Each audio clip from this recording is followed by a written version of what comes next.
Hello besties, welcome to our YouTube channel Vasantha చేతి వంటలు. బాండి పెట్టేసుకొని సిమ్లో పెట్టి బాంబినో వేయించి పక్కన పెట్టేసేసుకోండి.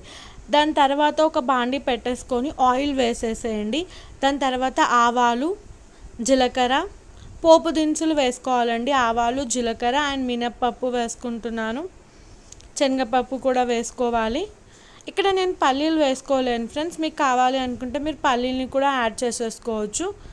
అండ్ ఇవన్నీ మంచిగా చూపిస్తున్న విధంగా చిటపటలాడాక సన్నగా కట్ చేసి పెట్టుకున్న పచ్చిమిర్చి వేసేసుకోవాలి. దాని తర్వాత కరివేపాకు వేసేసుకోవాలి. మా ఛానల్ని సబ్స్క్రైబ్ చేయండి ఫర్ మోర్ వీడియోస్. అండ్ సన్నగా కట్ చేసేసుకున్న ఆనియన్ వేస్తున్నాను. అన్నీ ఒక్కసారి మంచిగా మిక్స్ చేసేసుకోండి. మా ఛానల్ని లైక్ చేయండి, షేర్ చేయండి, సబ్స్క్రైబ్ చేయండి. వాటర్ వేసేసుకొని సాల్ట్ వేసేయండి. అండ్ దాని తర్వాత వాటర్ మంచిగా మసలాక బాంబినో వేసేసుకోండి. సిమ్లో పెట్టేసేసుకోండి.